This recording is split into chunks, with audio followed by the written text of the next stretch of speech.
This episode of The Bamster Show is brought to you in part by beer! Beer, beer, beer, tiddly beer, beer, beer. Man, if you are not drinking a beer right now, well then you should be. That's right, you work hard and you deserve a break. So pop the top off your favorite beverage, kick up your feet, and enjoy this episode. So my wife finished watching Grimm after doing a Grimm marathon, right? And she finished watching the last episode last night and she said, I didn't quite think it would end like that. Not the way I would have ended it. Not that I've ever seen Grimm or know what Grimm is or know what it's about, but she didn't seem very happy about it. I think they went for a happy ending. I take it you have seen it then? I watched the whole Grimm, yes. Alright, so you're the Grimm expert when we come to talking about this. What the hell is a Grimm and why the hell do I even need to care? So you want to talk Grimm? Okay. No, I don't want to talk Grimm, I just want to know what's going on because Miss doesn't seem very happy about it. When she first started watching Grimm, she thought it was going to be like a dark sort of, thing where, this cop would have to then be, dark and evil and mean and do these things and whatever have you. It turns out she said, it's not going the way I wanted to. Everyone's always happy ending. Well, I shouldn't say happy ending. I'm using your words now, but it is. It doesn't seem to say it like that. It is very happy ending-y throughout most of it. There's none of the whole, when you watch Game of Thrones and people just get chopped down for fun. Grimm is at the other end of that spectrum. Well, I don't know. Is Grimm even still a relevant? There's what I'm looking for. A relevant series, and when did it end? I don't even know when that real show ended and the up-to-date show starts. How old is this Grimm series? I think last season was last year. It's pretty new. Well, as I said, I think it ended last year and it ran, 6, 7 seasons? So is that the end of Grimm? No more Grimm forever now? Is that no more cancelled? Grimm? I mean, the way it's set up, there's no reason why they couldn't do a Grimm the Next Generation thing. But there isn't much left to latch onto because they've covered almost every single story or every single beast that's mentioned in the Grimms, but also in American folklore and a few Asian ones, European folklores. I mean, it starts to get difficult to think of new baddies.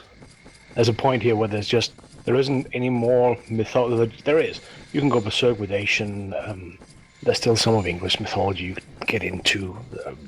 Most of Russian, because the only thing they touched there was Baba Yaga. It's a whole bunch of African stuff, but they're not going to do that because it's an American TV show. They're only going to talk about stuff that happened to white people or exists in the world of white people. They're not going to care about the rest of the world. So the bits they would care about, they've exhausted. That's a bit drastic, You mentioned the phrase white people. It's mythology, dude, regardless of where it came from, whatever. Yeah, but anyway, that wasn't... There were a couple of Native American mythology bits. There was one or two from Asia. There's one Pinoy, the other one, I think there was one more, but at least there was one Pinoy. There was some Central South American bits, and then the rest was particularly German, Central European, some Eastern European. It was very much based around the Grimm stories, the Brothers Grimm. And then all the mythology that goes into that, all the stories that went into that, because the Brothers Grimm stole, they didn't invent anything. So it has a very strong Central European, Eastern European basis, but it took in bits and pieces from other places, but there's a lot of mythology, a lot of stories out there that I will guarantee you no American TV show is going to be based around. Fair enough. Anyway, enough about that. Stuff like that. My wife still is a bit upset. She wants to know when Lucifer's coming back. I still haven't told her. Not that it's difficult to go find out. She can get on her phone and Google it and find that herself, but she hasn't had that inclination yet, and I'm not going to encourage it. I mean, let me tell you. Moving on to today's Lucifer is coming back. I know it is. Shh. She can hear you, G. Shh. Don't say it too loud. I know she is. I know it is. She was talking about it yesterday. She wants to go, and rewatch Lucifer's because she's not sure if it's coming back or not. I know it's a case of, she can go easily search it on her phone, which she has on her 24/7, but she hasn't had that inclination to actually Google whether season 4 of Lucifer's coming back or not. So don't talk, Brew, because honestly, she can hear you. So shh. Anyway, moving on to today's episode 121. Holy moly, 121 episodes. Good Good lord. Good lord. Right, G. You can do the intros today, dude, so please do the intros. Well, hi everybody, it's me G, and with me today we have way up in Newcastle. Bam! Yes, Newcastle, awesome place to be right now. The weather nowhere to lies about 28 degrees, and I tell you what, it reminds me of home. It reminds me of the motherland Africa. It really does. It's beautiful weather. The sun is baking hot, and the weather is fine. I love this weather. Love it, love it. My kids were paying attention. You know the little pharmacy signs show the clock and temperature, etc.? Yeah. So my kids were pointing to one and said, "Oh no, it's 31 degrees." And little one, bless her, going on, "If it hits 33, we're gonna die. It's too warm for us." And I kind of started telling them about my first trip to Botswana and how on that trip it was peaking at 44 degrees Celsius. And she was kind of going, "Wait, what? How can people live in that temperature? How can you manage that with all the enthusiasm and emotions of an 8-year-old?" Oh, bless her heart, but I was really having to explain it to her and go, okay, so humidity matters and all these things matters, and are you standing in the sun or not? Don't go outside during midday. Oh, poor little girl. Oh no, it's 31 degrees. And then you come to the UK, it's 26 degrees, lovely weather, lovely sunshine. We're going to have a barbecue later, right? Thanks to some engineering genius of myself, I've managed to build a barbecue out of materials, and we're going to have a lovely barbecue. I'll post some pictures up onto the Twitters, and we're going to have a great time. But I'm expecting that to involve a tractor tire. No, actually, no tractor tire involved. Oil drum, my good sir, oil drum. Oh, I hope you burned it once before. Twice. I'm not going to eat food off an oil drum that hasn't been fired at least twice. Good man. Good man. No, dude, you don't want any of that stuff going through your lungs or your stuff. You fire it, but not like the stupid little random flame. It's going to be burned properly. Raging huge white flame. That's what's going to happen. So we're just talking weather, or should do any kind of newsy things? I mean... Well, dude, if you want to talk news, right now in the UK, weather is news, dude. Seriously, that's my topic. That was my topic. So if you have another, please enlighten me. Well, I was listening to last week's episode where you covered the games coming out in July.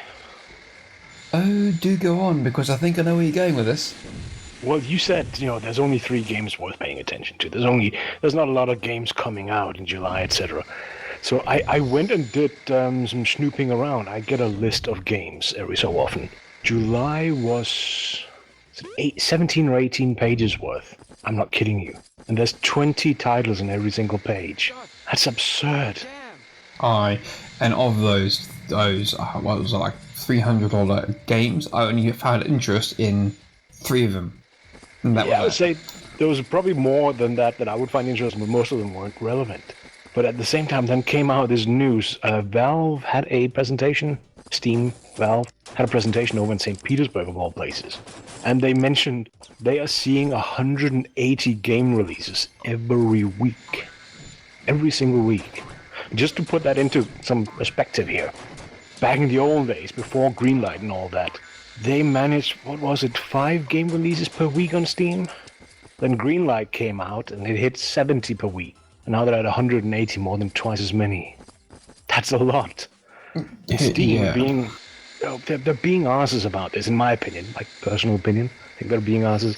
They keep saying things like, we're not the taste police. We're not responsible for what people put out. And great games will find their audience, i.e. the deluge of muck that is coming out doesn't matter because any good game will float up. I disagree strongly because there's a lot of good games that don't. And that they are putting a huge variety of scope, style, and mechanics on their storefront. That doesn't mean that it's really giving everybody a good chance. It just means, they're still picking, but they're picking a little bit wider. Still too much crap, and there's still a lot of good games out there that are not getting played. I agree with your last comment there. There's still too much crap. The fact that I would say, did you say 117 games, did you say? 180 per week. Sorry, apologies. 180 games, right, are getting released per week. How much of that is shovelware? How much of that is just meaningless nonsense and drivel that gets put out by anyone looking for a fast buck? Yes, good games will always float to the top like the cream, in milk. But That does not happen. Case in point, look at all the games that we've interviewed. Game designers, game developers that we've had chats to and stuff. Those are, in my opinion, good games. You know, that doesn't just take me just saying that. It's yourself, it's Drac, it's even freaking Grit. Grit Breather, Mr. freaking negative about anything. People here think I'm negative about video games. Go speak to Grit. That guy will make you want to crush your PlayStation 4. He will make you want to break your PC and tell, you know, fuck you, Valve, fuck you, PlayStation. He will make you want to do it because that's how much, you know, that's the attitude he has towards games. At least that's my perception of it. You know, I'm quite placid and quite jovial when it comes to that sort of mentality. It's the one game that I thought that deserved a lot of credit was No You Shut Up Games.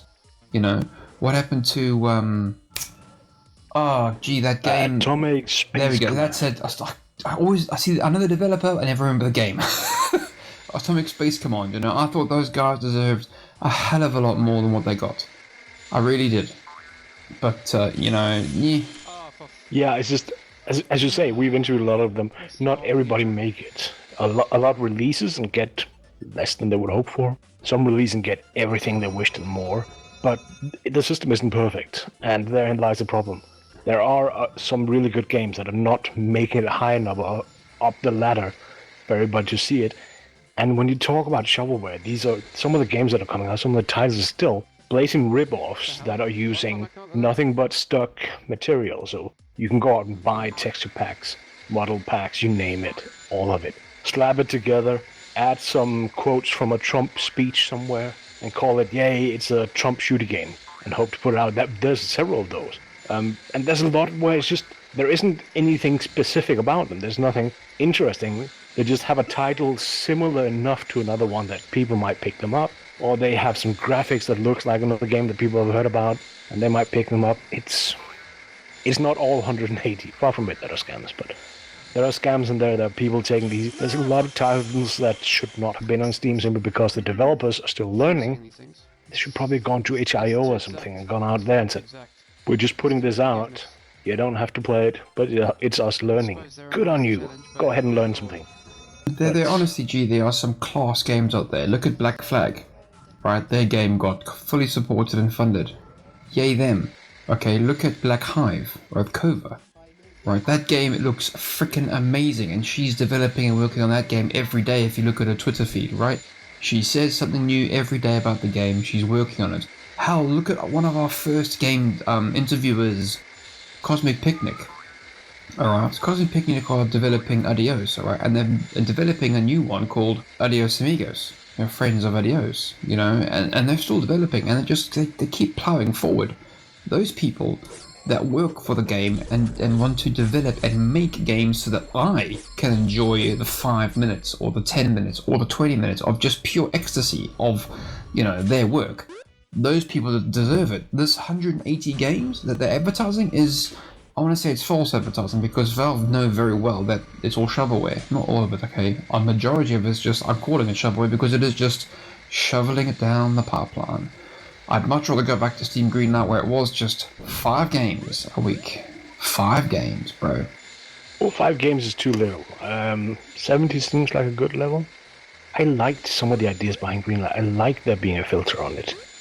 I liked, we spoke to the Atomic guys. They curate all their content. You can't give them content. They have to ask for it. Now you see, I think Atomic, with the way they've gone ahead and done it, I want to say is the right way, but there can be a problem with the way they've done it. See, they've got a whole lot of mainstream releases, games I know that are popular already, but when it comes to indie games, I want to say their list of indie games is good. So I think that they got it the right way around, I think, but it remains to be seen. But yes, Atomic, that's another a good game outlet. Is that what we would for it? Game outlet? That's a good one. Yeah, people use the term store, even for them, even though it's a subscription thingy. You made me go and look at some of our past interviews, actually. Series Online, still a good game. Oh, from VDEX, yeah, Series Online, basically a better version than Eve, but unfortunately never got funded. You know, it's one of those. It's a good game, that. Still getting updates, at least. Well, back then it was version 1.2. I actually know how far they are now. Overload just came out. We talked to them back in episode 13. That's an awesome game. Go check that one out if you haven't. If you like Descent, it is what you have to play nowadays. Planet Nomads have come out. And Planet Nomads. Oh, yeah, that's another good game, yeah. Good saying it's not doing too well, guys. I would say Daniel, but he doesn't even work there anymore. Crane Balls.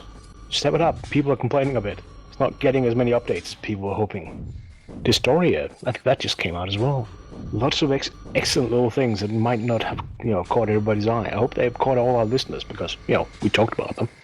Well, let's not fool ourselves here. We don't have the hugest listener base ever, but we're slowly building, brick by brick, episode by episode, and hopefully these indie developers will then make it. And I'm not saying make it by going mainstream and getting picked up by a huge publisher. I'm talking about make it as in they get, not like a huge audience, but they get to the ability. God, I'm sorry, I'm thinking about barbecued meat. Yeah, I'm sorry, I've got that on the brain right now.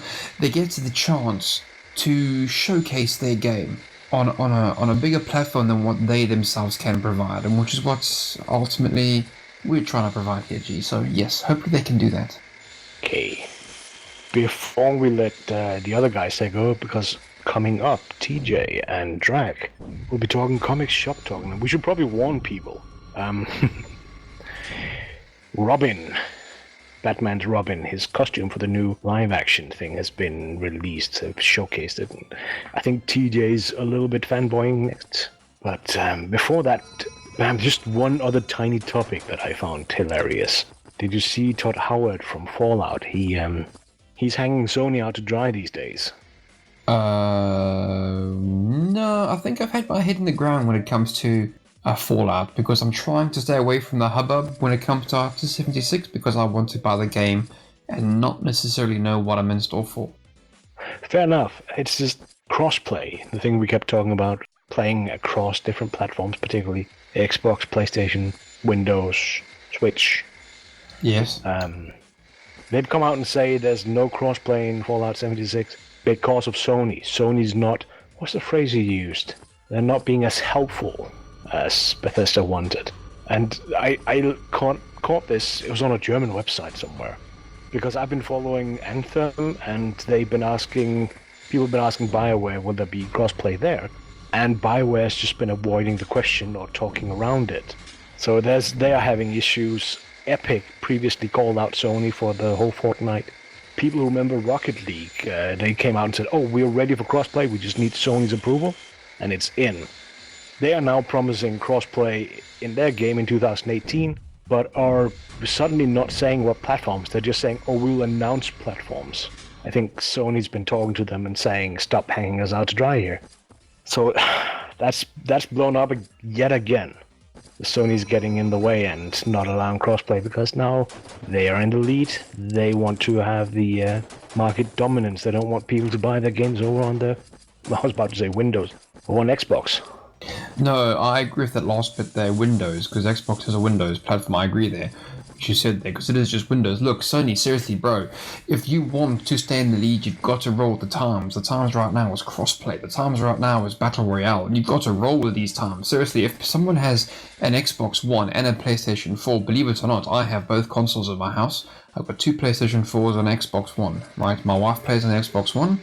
Some nights I play on the Xbox 4. Who cares, bro? Seriously. When it comes to brands, not many people nowadays are loyal brand owners. We have both consoles in your household. Those that are brand loyal are a bit silly in the face, if you ask me. But my wife likes her Xbox games. She will have her Xbox games because that's the game she likes. I mean, when it comes to playing Halo, I love me some Halo. I will go play some Halo. When I want to go play me some Gran Turismo, I go and crash into all the barriers on some Gran Turismos because I love me some Gran Turismo. Different strokes for different folks. I'm a two console household. I'm not brand loyal or brand tribal. So come on, Sony, bro. Where's the crossplay, bro? Come on, Sony, give me some of that crossplay. Well, Sean Layden, the president and CEO of Sony Interactive Entertainment America, and he's also the chairman of Sony Interactive Entertainment Worldwide Studios.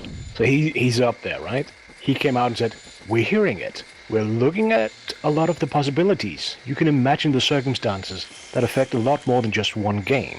I'm confident we'll get a solution that will be understood and accepted by our gaming community, while at the same time supporting our business.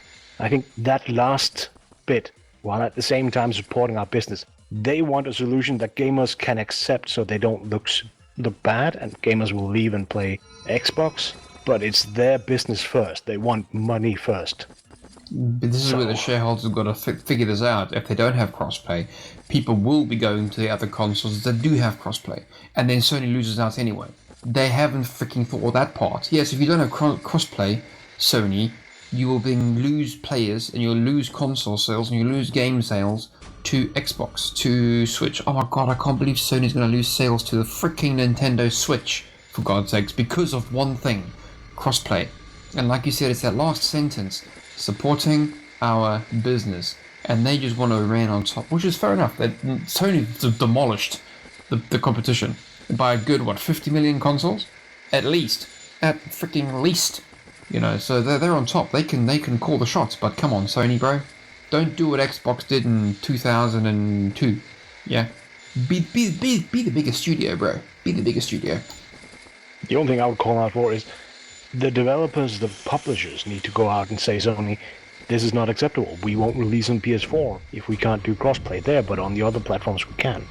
For the large ones, they can build a player base that works on one platform, but medium and small games can't.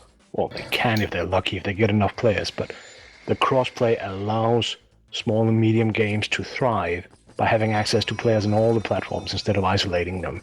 It's a necessity. Gamers cannot make this demand of Sony because we are not a cohesive group. We're not a single group that all will leave for greener pastures. I can leave. I can buy an Xbox, whatever the heck the next one is. But that's not going to move anything because there are fanboys. There are people out there who will buy the next PlayStation no matter what. And there are mumsies and pupsies out there who will buy a game console for their kid because the kid wants something to play games on, and they don't care. They just pick up the cheapest one. So us players don't have enough power to make Sony do this, but the publishers, the developers do. I agree, but the publisher won't give a shit either way, because he will sell the copy of the game, or should I say rather the license of that game, on more Xbox consoles than Sony, on PlayStation consoles, because, crossplay. Either way, the publisher will make a sale, whether it's more on Xbox or PlayStation. I don't really think they matter, So, but yeah, anybody out there who has an idea on how to fix this, well, how do you get Sony convinced? Besides going to, in my opinion, every single developer and tell them, stop releasing your game on PlayStation because Sony are not worth it. Now, how do we solve this beyond that option? I honestly don't know how, because, when people want money, dude, they want money.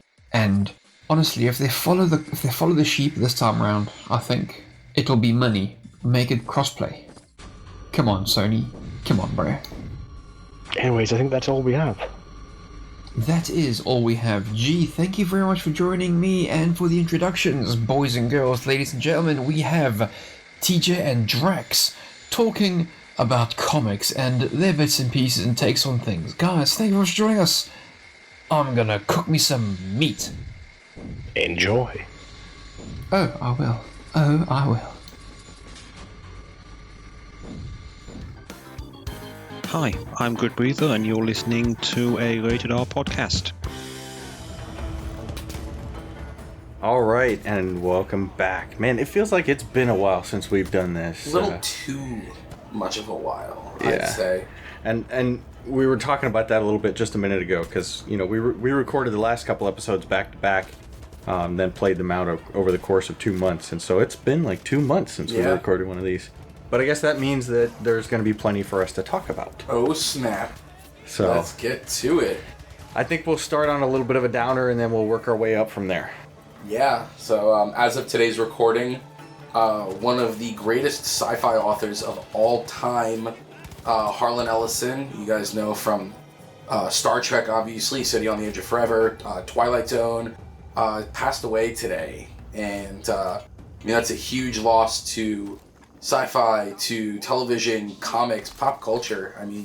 The guy was a powerhouse. Pay our respects to him today as, he makes his way onto the next plane.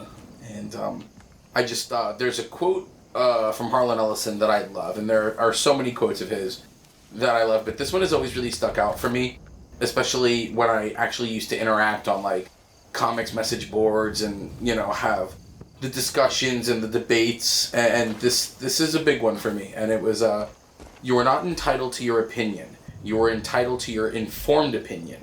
No one is entitled to be ignorant. And I've always loved that, and there's so much truth and so much weight to that, especially when you have those discussions and they kind of can't see past their own likes or their own interest and see what works and what doesn't. So I've always kind of dug that. But think about that too. Break that down for a second. Somebody who's like, oh, well, that's my opinion. All right, that's terrific. Yeah. Big deal. Right. But if you break that down just a little and you actually think about that, rather, because I mean, you ran through it kind of quick, but I mean, I get it, but it's you're not entitled to your opinion. You're entitled to your informed opinion. Mm-hmm. No one is entitled to be ignorant. Think about, learn about something before Absolutely. you just go spouting off. It's what I tell, younger comics fans today when they talk about how they know a story, and I say, oh, well, did you read it? And they'll say, no, I know about it from Wikipedia. You don't get the true knowledge without experience. And, Wikipedia is a great tool, but it's not the same as digging through the comics bins or talking to the old guys at the shops that have been around the block. And I think that's a huge part of developing informed opinions is having the experience that comes with it. That's one of the reasons I like hanging out with you, because I got TJpedia. Yeah. But we were looking at a picture, and... Lord. Blarg. So I look at this picture, and we'll link to the article on Variety, and it's a picture of Harlen, much younger Harlen, and he's got a pipe in his mouth. It's an old black and white shot. And the first thing I thought when I saw this picture is I was like, he doesn't look exactly like, but he or looks at like, all. He looks like no. But see, that's the point of siblings or cousins. What I was like, he looks like he could be related to Sebastian Stan, which I know a lot of people online are like, oh, Sebastian Stan looks like a young Mark Hamill, and he does. I agree with that. But I think this guy, at least when he was younger, looks like he could have been related to either one of them. I think that Harlen looks dreamier. I'll just give you that. No. There was one thing that I forgot about, and I just thought about it right now. Harlen Ellison was really kind of rough around the edges, very, very opinionated, but, the quote that I read earlier goes to how smart and how knowledgeable he was about the fields that he was involved in. But I also loved that he had such a sense of humor and no problem kind of even poking fun at himself. And one of the coolest things that Harlen did in recent years, within the last maybe 5-6 years, I'm sure you guys have heard me talk about this show before on the program, but I love the cartoon Scooby-Doo Mystery Incorporated. It was the one that ran 2 seasons, kind of had a beginning, middle, and end to it. And Harlen Ellison played himself on the show. And I remember when he was on there just laughing my ass off, and just how Harlen Ellison it is to play yourself on a Scooby-Doo cartoon. It's just brilliant, and just another one of those kind of reasons that shows just how multifaceted he was and just how self-aware he was, both good, bad, and for fun. So, I'm a huge fan. So, I mean, I said it on Facebook. He's the first sci-fi author who I knew by name. So that's cool. That was always really cool. Well, all right. Before we move on to the next topic, if you guys hear that and have any thoughts, go check out the Variety article. Like I said, we'll link it in the description. But tell me if you think tell me if you think I need glasses or something, or if you think I'm right. Kind of curious. We settled a little debate here between TJ and I, because he thinks I probably need to go and have laser eye surgery again.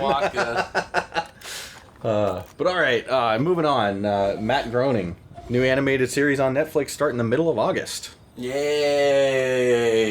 Disenchantment. So I like the way they advertise this with, they're talking about, we went to the future with Futurama, and, we got present day with The Simpsons, but kind of got a little bit of the future with The Simpsons as well. And so now they're going to go... I don't want to live on this planet anymore. And now we're going to go back in time with Disenchantment and deal with, like, medieval fantasy type stuff. Yeah, should be fun. I mean, it's Netflix, so they'll get to do a little bit more than they can do on, say, Fox, or even on Comedy Central with the later Futurama. Whoa, are you saying we're going to get the, Matt and Trey, the guys that do South Park? Are we getting the South Park version of Who knows? Simpsons? I mean, I really like Matt Groening a lot. I think he's been, to put it politely, I guess a little bit more opinionated about things lately than maybe he should. Maybe this is one of those times where you kind of just, maybe don't speak and just let your art do what it does in regards to the whole Apu situation. But I think maybe this is a place where he can get a little bit raunchier, maybe get a little non-PC, which he has talked about that he has a problem with. So I'm hoping this will be good. It sounds like it's the usual cast of voice actors. I heard a little John DiMaggio in there, so that's great. I'm sure we'll get some Tress MacNeille out of it. The usual Futurama cats. So, I mean, it's Matt Groening. How am I not going to try it? Yeah, well, and then, on Netflix, so you get to binge it. You don't have to wait week by week. So. Yep. And, speaking of going to the future, I cannot believe this. From days long ago, yeah, uncharted regions, comes a legend, the legend of Voltron, defender of the universe. Let it be known that was done by memory, not looking at a thing. I just can't do Peter Cullen's voice. Yeah, right? Who can? Peter Cullen. There you go. Awesome. No, I just... That's funny because I just got done doing a Mega Constructs project for Father's Day over that weekend. It took me all friggin' weekend long, 2,311 pieces. It was the drop ship from Destiny. Yeah. This thing, it's a nice, like a really nice sized, Lego / Mega Constructs type set. But the time it took to put that together, I don't think as a kid I ever had a Lego set that sized. Yeah, I know. I don't think we could afford it, know, and. I know we had like the little city ones or like the space ones, but like the small stuff. Yeah. Oh, yeah. I think I had like a city motorcycle that I really dug. Yeah, I'm looking at this thing and it says it's 2,321 pieces, so it's 10 pieces larger than the set I already did. And I gotta tell you, man, putting this together, so it became a Father's Day project, and what we did with the dropship anyway was, the little munchkin and I, we were working together, my daughter who's almost 10. And after the second day, man, she started to get bored. And then, so she leaves me to it, and then during the third day, I'm getting bored, and I'm starting to take pictures, like the little characters that come with the dropship, the guys from the little Cabal guys, and like I'm making it look like they're putting the ship together. That's kind of cool. It adds a layer of fun to the building. Yeah, so the neat thing about this set, though, I think, aside from the fact that it's Voltron, Defender of the Universe. Exactly. Is you're getting to put together each one of the lions individually. And so I think you can kind of break it up into chunks, like manageable chunks. Yeah. Then you get like this really nice feeling of accomplishment that I didn't get from the dropship because it took so long. Also, it's kind of cool though, because I mean the retail price on it is $180. And I know a lot of people who are going to look at it and say, I don't want to drop $180 on a Lego set. But break it down for a moment. You're spending $180 on 5 lions. Yeah, you're kind of getting 5 Lego like sets. That, it makes it a little bit more easy to digest as far as what you're dropping out of your wallet goes. Plus, I mean, it's Lego. It's awesome. And you're better off trying to find it at a Lego store versus Walmart because it's like $50 more at Walmart. Yeah. 40 or 50. I think it was about $50 more at Walmart. But yeah, no, if you haven't seen it, another one of the links we'll include. It looks pretty badass. You get to build each one of the 5 lions, and as I'm understanding it, just like the Voltron set that I had that was all 5 lions that stands like 16 inches tall, this set is all 5 lions that transform. Even as Legos, you get to put them together, and I think it stands about 15 inches tall. So I could potentially maybe have to make some shelf space somewhere and like put these two together. What makes this set really special too is, and this is where supporting this is a really cool thing. This is a part of the Lego Ideas program. If you guys have never heard of Lego Ideas, fans can come up with their own designs for Lego kits and submit it to Lego Ideas. And if it gets enough votes, Lego will pursue, if it's a licensed product, they'll pursue the license to make it. Or if it's a non-licensed thing and it's something they can just do on their own, they'll make it. And that's how we had gotten Ghostbusters Legos with the Ecto-1 and the Firehouse and all that. It's how we got the TARDIS from Doctor Who. So this is the kind of stuff where people say, oh man, I wish they'd make insert here. So, you know, support cool stuff as it comes out. It's a little expensive, but you're getting what you pay for. Yeah, this is one of those things that I think I might have to get. And then I also see it's possibly going to be... Well, since we're talking July here. Yeah. Comic-Con is in July. We're looking at like mid to end of July in San Diego. And it's supposed to be available early at Comic-Con. Mm-hmm. So... Hey, who knows? Maybe you guys will get Car Voltron out of this. Said nobody ever. But sticking futuristic and moving on to our next thing, it looks like we're possibly going to get a Halo live action series, which... Holy shit, finally. That one's all you, man. I know this isn't really comic booky, but it's okay.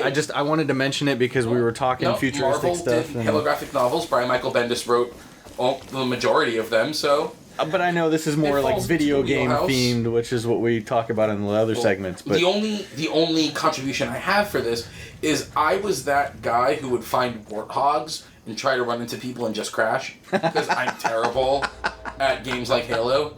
So that's because you need to play on PC with a mouse and a keyboard instead of a controller. I'd still suck at it. I'm a comedy act when it comes to video games. So I just said that because Halo's finally coming back to PC as well. Oh, that's right. Yeah. All right. But yeah, no, I'm excited to see how this comes about. I have high hopes for it. Of course, we'll have to wait till we see at least some kind of imagery and videos and stuff. But looks like Showtime is doing this, so fingers crossed, I guess. Yeah, I mean Showtime does pretty rad stuff. I mean, it's where we got Dexter. Yeah, Dexter was a phenomenal series. So I mean, who knows what's gonna come out of this, man? Well, and speaking, I guess, of murderous type characters, live action series, TJ is super excited for this one. He cannot wait. Like. He brought this up and was like, oh, dude, we got to talk about this. Jared Leto is Morbius. If we had someone who actually produced this for us, this is where they would insert the wet fart noise. Let me just say that. Oh, wait, I can make it. No, sorry, man. Jared Leto's kind of overstayed his welcome as far as comic movies go, number one. And number two, Alright, you guys know how much I love Spider-Man. He's my favorite Marvel superhero. You've heard me, wax romantic about everyone's favorite wall crawler for days and days and days. It sucks that Sony can't do Spider-Man movies. No, it doesn't. But, instead of doing live-action movies about Spider-Man characters that nobody cares about, put all of your energy into this animated Spider-Man movie that's coming out. Is it Enter the Spider-Verse? Yeah. Yeah, that's gonna be awesome. This is nonsense. Number one, I'm trying to find a way to... Man, I don't know if I should even be polite with this one. Well, I think some of the frustrations we share, I know for sure, are the fact that they're doing these characters without Spider-Man. And it feels strange because it's not that the characters can't exist in the Marvel Universe on their own, do their own thing. Sure. But these are characters that are kind of tied to Spider-Man, and for them to introduce the characters and for them to have no connection with Spider-Man, it's frustrating. Michael Morbius is only interesting because he went to college with Peter Parker. That's really it. Sure, Morbius, can be kind of cool, like the 90s material with the Midnight Suns and the Spirits of Vengeance, Ghost Rider, Johnny Blaze, and Vengeance. But of course, we're not going to see Ghost Rider. No, because now he's MCU. and I don't know. This just feels. This is a boardroom decision, is what this is.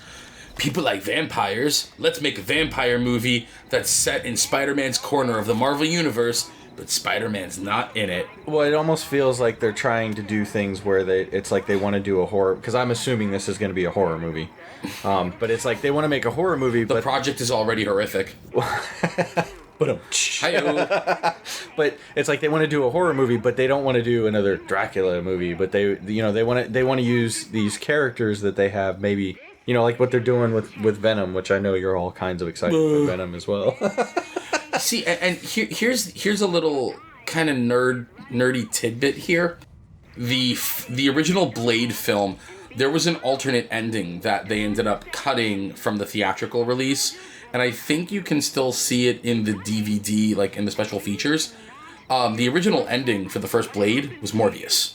Morbius is on a rooftop looking at Blade, and Blade catches his eye, and it was clearly going to set up for a second movie. And if you're not going to do Morbius in Spider-Man's corner of the Marvel Universe, Blade, Ghost Rider, the Midnight Suns, all those characters, that's perfect. That Morbius is a perfect character to put in there, because you got a loose Spider-Man connection. So someone like me would be like, oh, okay, that's kind of cool. And it's still not giving him his own movie, which he doesn't need. So... But now, do we think this is at all going to be showing any of his life as, in college or around college, or are we just going to skip to adult? I don't know. I mean, hopefully he doesn't have, stupid tattoos all over his face. Yeah, we're never forgiving you for that one. Yeah, no, sorry. You and I are 100%, but between that and the grill, like... Yeah, never forgiving you for the Joker, man. See, the thing is, like, his acting, I thought his acting was fine. I liked him acting-wise as the Joker, but it was so hard to get past the facial tattoos. I think he could have made a better Joker if, two things. One, they didn't feel the need to reinvent the wheel. Right. And two, if the movie actually had a story that was worth watching. Well, that's the whole nother... I don't know. I think this is another attempt to grasp at straws, because the Black Cat Silver Sable movie, which again nobody was asking for, ended up getting shot down. And here's the worst part of all of this, is there are characters in the Marvel Universe that kind of come out of Spidey's corner of the universe that could be really cool to use. And, they're using them. It's Cloak and Dagger.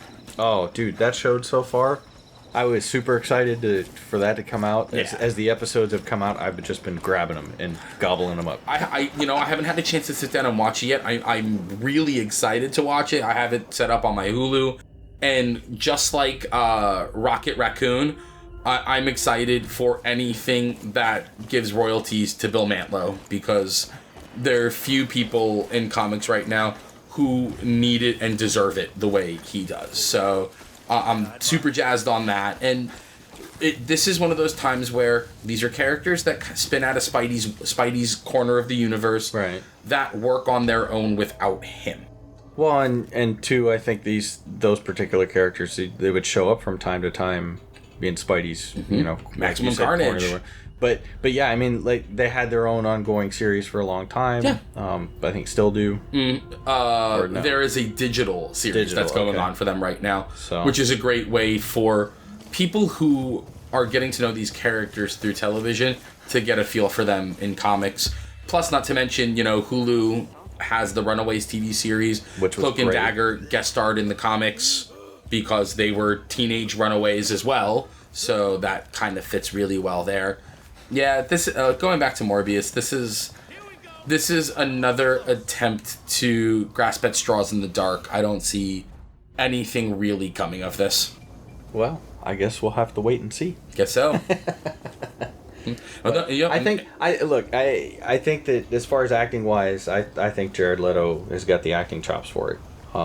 I know that you're not necessarily fond of the method acting type. I think method actors are assholes. Sorry. I don't know. I say if it works, it works, but... if it works, that's great. Don't send dead rats in boxes to your castmates. I'm sorry, man. It's definitely strange. There's a thing that I kind of live by, and it's, if you do something that your mom is going to yell at you about, maybe don't do it. But I think in the What do I know? In the method actor's mind, it's not really them doing it; it's the character doing it. And that's when your father says, take some personal responsibility. Yeah, right. So, yeah. There you go. Douchey. Well. Let's talk about the cheetah. Alrighty then. You stoked First about look- this? Dude, I am beyond stoked for the next Wonder Woman film. Yep. Takes place, 1984. So, I mean, I'm in there like swimwear with that. That's super, super cool. Do we think that decision was made based on trying to ride a wave of popularity with 80s stuff, or 80s nostalgia is one of those things that never goes out of fashion. It seems to never, ever go out of style. So, I think they're smart to do it. I think they have to figure out, as far as storytelling goes, how do you make this work? Because there's the whole thing about how between Wonder Woman and her appearance in Superman Batman, she wasn't around. okay. They had established that. So Right. now they have to figure out, well, how do we work around that? So we'll see what happens, but Kristen Wiig looks super cool as Barbara and Minerva. I'm excited to see they're going with that version of the cheetah as opposed to Priscilla Rich. Because Priscilla Rich just puts on a costume and robs, debutantes and all that, but Barbara Minerva turns into the cheetah, and that's always kind of the iteration of the cheetah that I prefer. So I think that's great. I think Kristen Wiig, who usually does comedy, I think she's, pardon the pun, she's gonna kill it. I think she's gonna be awesome. So I'm so in for this. And of course, the picture they show, you're not getting to see her as Cheetah yet. Yep. But which is to be expected this early on. I'm totally fine with that. And I'm fine with it, but of course, my excitement is like, oh, I want to see. See, I'm starting to get to the point with stuff like that where less is more. No, and you're right, because there's been a lot of times when I avoid spoilers or I avoid any kind of conversation. I was actually taking a lot of flack from a buddy of mine about that because he was wanting to talk about something ahead of time where he had seen something a couple days ahead of where I had. Which you're taking a little flack from me because you still haven't seen Solo yet, and Nope. I really want to talk to you about that. And not because I didn't want to, just because I haven't been able to. Right? So Yeah. No. It's. I really want to see it. It's time. Time sucks. Hey, you ain't gotta tell me, man. Between the extra hours at work lately and everything else going on, it's been insane. But you guys know I've been very vocal about the live action DC films and what I haven't liked. I clearly did not like Man of Steel. I did not like Superman Batman. I just absolutely loved Wonder Woman start to finish. And Justice League, while not perfect, was a step in the right direction. It's definitely kind of an upswing for them. There's still a lot of work that needs to be done. There's still a lot that I would have changed in Justice League, but I left feeling better.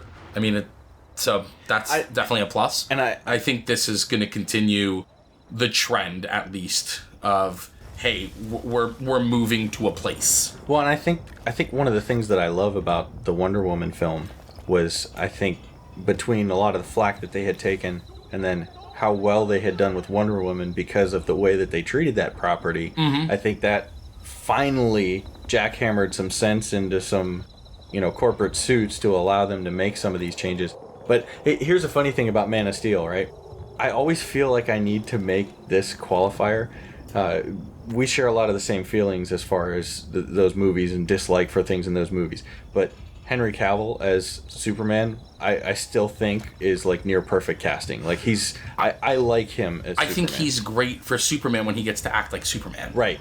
I don't know. There was a lot of people who they would make the excuse of, oh, well, this is his first time being Superman, so he's going to be unsure. This isn't about being unsure. This is about knowing right from wrong. Yeah. And right and wrong.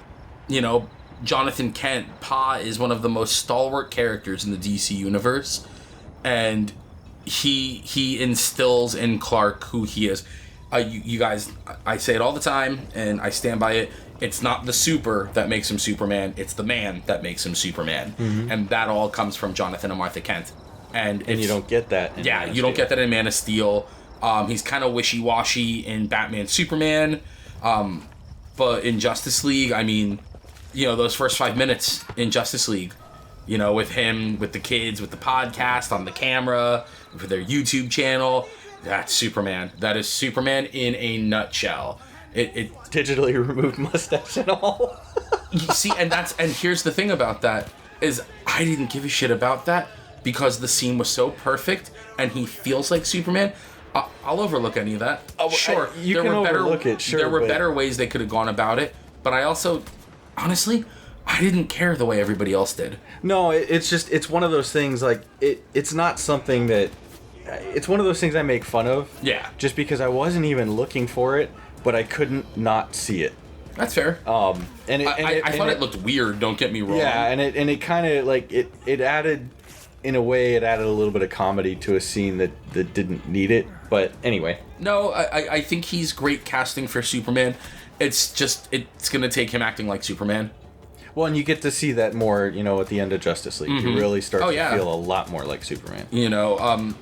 Superman is the type of guy who should kind of be your best friend in a lot of ways. He should be the guy where, like, when you're growing up and you don't get along with your dad, but you have that really cool uncle who gets you and understands you, and what you can't talk about with your dad, you can talk about with him. Yeah.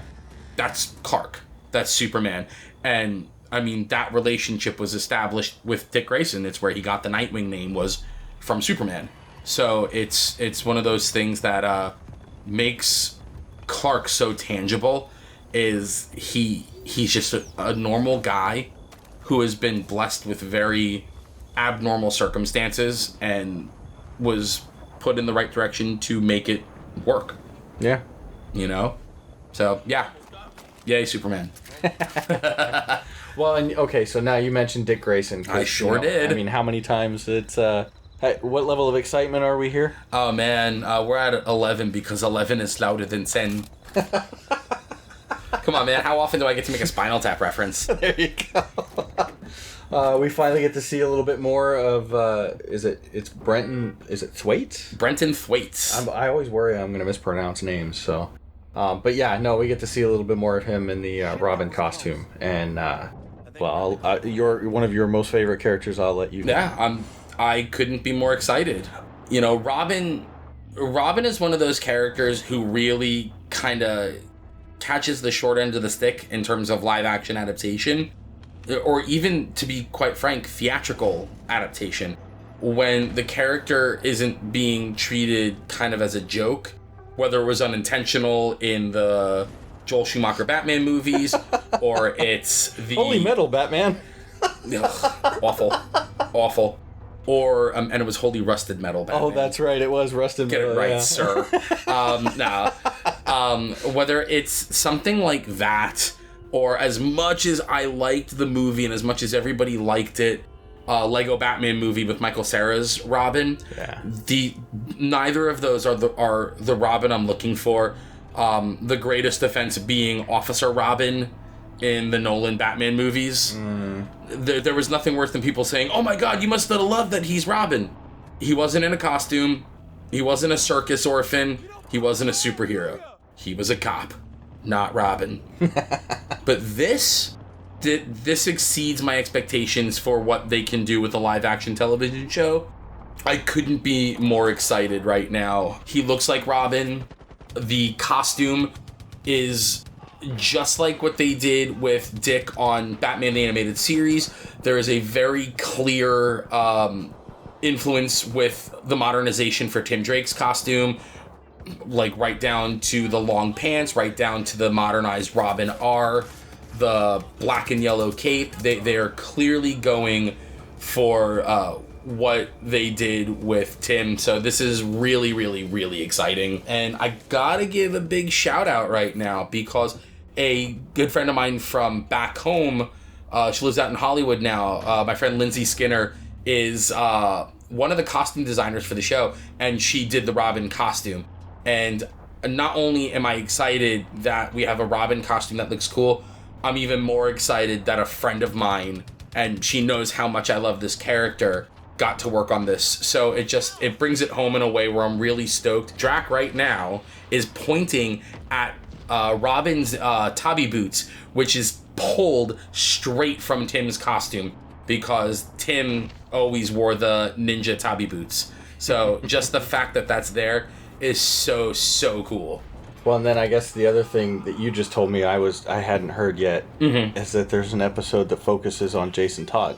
Yeah, they did there's an episode within the season that is titled Jason Todd. The actor who's playing him, his name is Curran Walters.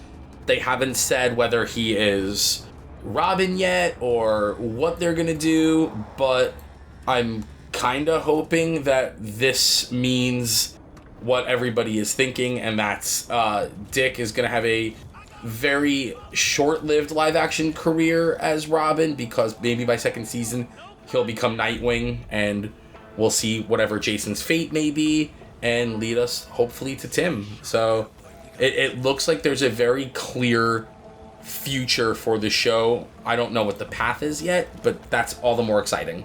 Yeah, I guess based on the imagery and stuff that they put, I wondered if we're going to see Jason more, not necessarily in the Robin role, but more in the Red Hood role. I hope not. You don't think he's going to be a villain that they go up against? No. He does look pretty young, though. I mean, the actor that they picked looks pretty young. For me, knowing the characters the way I do, it makes no sense. You can't have Dick as Robin fighting Jason as the Red Hood. Well, yeah, timeline-wise, it doesn't work, but sometimes TV shows take liberties with characters. Yeah, and if they did, they'd be wrong. Oh, I love it. But, no, I do. And then, there's a Doom Patrol episode coming, and apparently there's an audition tape for Cyborg on the Doom Patrol show that's, I guess, going to be spinning out at Titans. I love Cyborg. He's a favorite character of mine. Just like with Cyborg on the Justice League, I don't know if I need Cyborg on another team that he was never really involved with. But, I mean, we'll see where all this goes. I'm really trying to keep an open mind with this show because it's my favorite team in comics. I really have a strong attachment to these characters. Plus, it's exciting to know that I have a friend of mine who's really passionate about what she does, being involved in something that she knows that I love. We were talking about it just today as of this recording, and she had said to me, I'm so excited that you're excited for this because your opinion as far as this goes matters the most to me. And that's super flattering. So I really want this to do well, especially, not just because I love these characters, but I want it to do well for her. So it's going to be cool. And this is going to be one of the series that they're launching on their streaming service, right? Yeah, this is kind of the tentpole show for the streaming service. They've already, they've shown the Titans, obviously. They've announced Doom Patrol. They've announced Harley Quinn. They've announced Swamp Thing. Young Justice. Don't forget Young Justice. Well, can I get to that? Can I? My excitement is, Sir. We're getting Young Justice, The Outsiders. So that'll be super cool. It's getting pushed back to 2019, but before everybody starts freaking out and getting upset, we're only a couple months away from 2019. So, it's really not that big. I think they said something like it was only getting pushed back, was it like 5-7 weeks or something like that? Yeah. So a couple months. I'm really excited to see the characters that are going to be in the show. Wonder Girl still retains the same design from season 2. It looks like Static has a costume now, or something close to a costume, so that's really cool. Blue Beetle has the same design. The Spoiler is joining the show, and as a long-time Tim Drake Robin guy, seeing a character from his corner of the Bat books who plays a big role in his life, that's exciting. Tim is Robin still for season 3. I'm not necessarily digging the hood they have on him or the reverse color Robin are, but we'll see how it goes. Impulse is Kid Flash now for season 3 in honor of, spoiler alert, the death of Wally West in season 2. So this is going to be cool. Plus, Nightwing is leading the Outsiders now, and it looks like there's a couple classic members of the Outsiders. Black Lightning's in there, Metamorpho is in there, Geo-Force is in there, so this is going to be pretty boss. And I just can't wait to see it. And I just can't wait to be king. Now, my excitement over that is it's been a long time. Yeah. Oh, and also really cool. I just noticed on the first image, Artemis is back. and it looks like she's wearing a red costume now instead of green, which is super cool because that looks like Arrowette from the comic Young Justice from the 90s, because she was the Archer character in the comics team and her costumes were always red. So that's pretty cool. Although that's interesting because in the first poster they showed for Young Justice Outsiders, she was Tigress on there, which is what she was in season 2. Okay. So maybe that's not Artemis, maybe that's actually Arrowette, which is super cool. So yeah, this is gonna be a lot of fun. I'm really excited. Plus, it looks like there's gonna be a lot of really rad classic content on there. Yeah, I was gonna say there's a lot more than just an animated series and live action series and stuff like that. They're gonna have all kinds of old movies. They showed Keaton Batman. They showed Christopher Reeve Superman. They showed Linda Carter Wonder Woman. John Wesley Shipp Flash. So Keaton Batman. I can't help but think of that. There was that thing going on not too long ago between it was between him and oh god darn it, the voice of the animated series Batman. Oh, Kevin Conroy. Kevin Conroy. Yeah. And you mean Batman? Yeah. Well, what was hilarious is because he ended his speech at some university with "I'm Batman," and Kevin Conroy's like, "Well, then who the hell am I?" That's awesome. Yeah, Batman the Animated Series is going to be on there. Justice League Unlimited is going to be on there. They made the announcement today for the next upcoming wave of DC animated toys from DC Collectibles in this trailer today, with the all new Justice League action figures coming from DC Collectibles, based completely on Bruce Timm's designs for Justice League Season 1, so that's exciting. And they're also going to have the option to stream comics on there, which is really, really exciting. There's so much classic content that kind of deserves to get brought to audiences that haven't read it, and this is another great way to do it. So for a lot of people who are maybe not so sold on another streaming service, I think this one, if they, depending on what the price is going to be, it looks like they're really trying to make it more bang for their buck. So that's very cool. Well, and I think the cool thing about this streaming service with it having comics on there is if you're watching a show and they bring up a character or they bring a character into the mix and you want to know more about that character, you might, depending on how they do this with how many comics are available, you could then maybe go read the comics where those characters showed up. Yeah, absolutely. And I mean, just on the image that I'm seeing alone right there, I mean, yeah, there's, New 52 Flash and there's Rebirth Wonder Woman, but immediately right there, there's Darwin Cook Catwoman, and there's Wonder Woman the Hecate by Greg Rucka and J.G. Jones, which is one of my top 10 DC books of all time. So it's going to be very cool to see them really kind of embrace all facets of the DC universe, not just whatever they are editorially trying to push. So, and Max Fleischer Superman cartoons are on there. Come on. If that's not a reason to get it, I don't know what is. Well, an old school Wonder Woman. I mentioned that. Oh, did you? Okay, I missed that. You don't mention Keaton without mentioning Christopher Reeve or Linda Carter. Well, there you go. I mean, that's the Trinity, man. Well, all right, and the last thing we'll talk about before we get out of here today, DC, still related, has signed some kind of exclusive deal with Walmart. Want to expand on that a little? Yeah, this is awesome. Now, I know whenever I talk about comics, I always say go to comic shops, support your comic shop, support your local comic book store, support the industry. And I absolutely stand and believe in that 100%. That is something that's really, really important to me. But the other thing that's also really important to me is making sure that people get comics. So DC Comics and Walmart have teamed up, and they're going to be selling a brand new set of comics that are exclusive to Walmart. Just like back in the day, in the 70s, DC used to have the 80-page giants that would be sold at supermarkets or at newsstands that were different than the specialty market comic books. DC is going to be launching the DC 100-page giants. They're going to be doing 4 different iterations of them. There'll be a Superman 100-page giant, Batman 100-page giant, Justice League of America 100-page giant, and a Teen Titans 100-page giant. And it'll all mostly be reprint material, which I think is really, really smart. And there'll be in each one brand new story just for that format. Now that's very cool, because a brand new story in there, it creates a reason for current readers to buy it. So that's a lot of fun.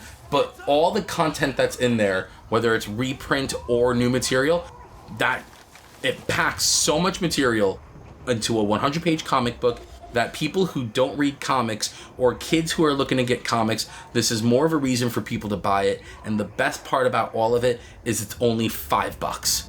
That's huge. In the 70s, when DC was doing the 80-page giants, those were $1. And that's the equivalent to what this is right now. You're getting 100 pages of awesome comic books for just $5. That's I insane, mean, yeah. how do you say no to that?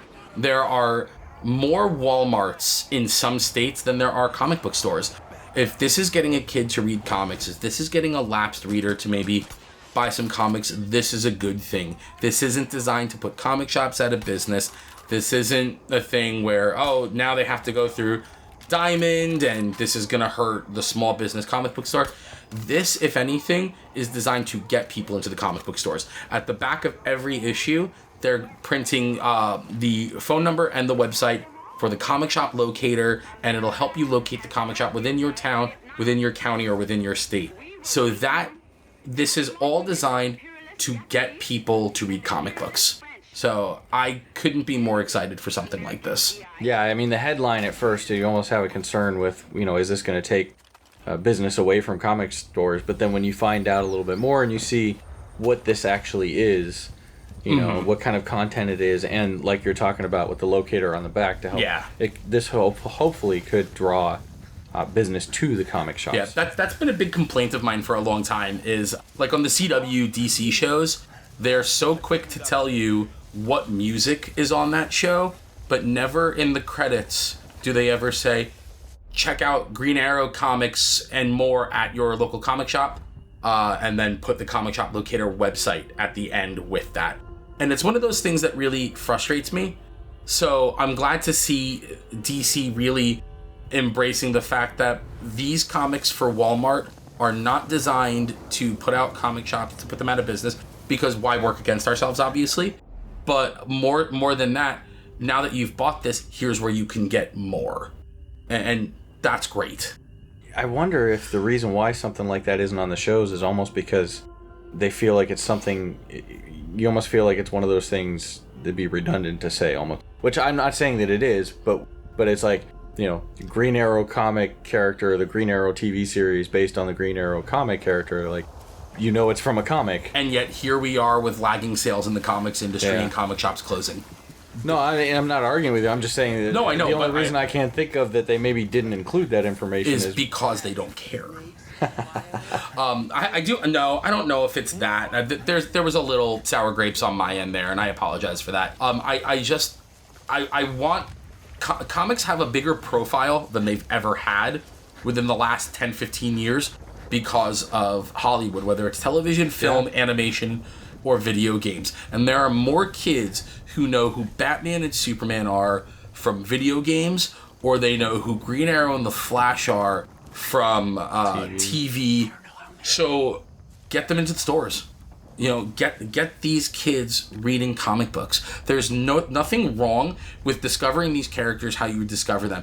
Almost everybody discovers these characters outside of comics, but then you use that as the gateway to get them to read comics.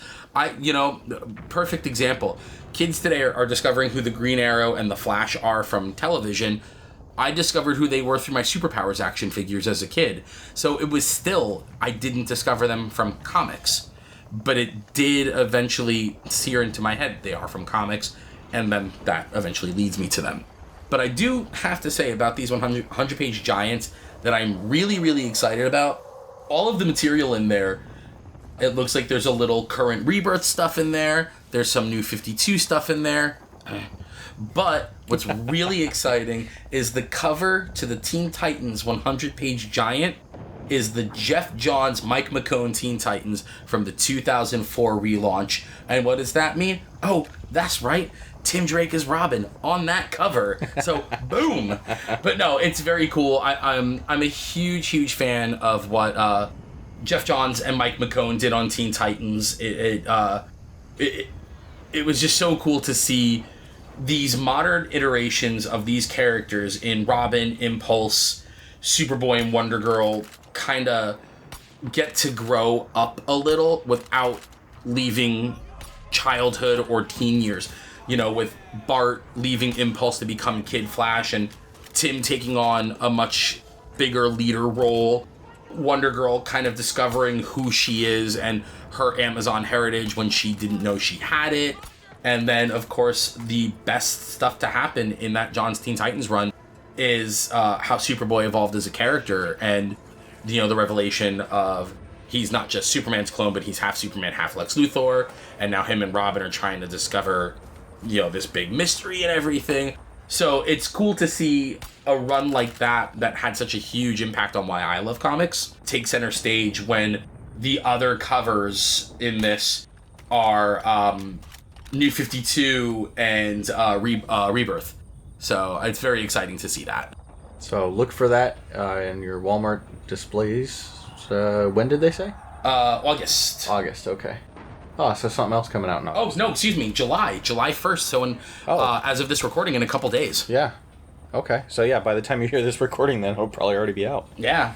Oh, and also, gotta say, it's really, really cool about the 100-page giant. Brian Michael Bendis is currently writing Man of Steel over at DC. The Batman 100-page giant is going to have Brian Michael Bendis' first ever Batman story.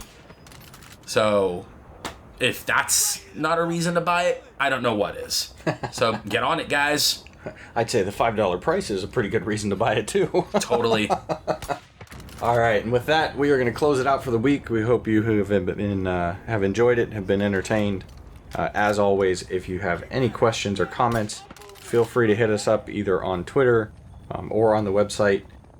As always, make your dreams come true. I don't know. Good stuff. No, and hey, by the time we get to the next recording, it'll be just after San Diego Comic-Con, and I'll be there. It'll be an awesome time. I'll have a report for you guys, and yeah, it'll be super cool. So tune into the next one. Yeah, I won't be there. I'm going to be the puppy dog on the outside of the window looking in. No, I'm going to wander around and see what kind of trouble I can get into on the outside with the non-badge required stuff. Depending, because I'm not doing like I did last year with Netflix and waiting 5 hours in a line. Yeah. Yeah, I think it might have been 5.5. I don't know. We'll figure out shenanigans to get in.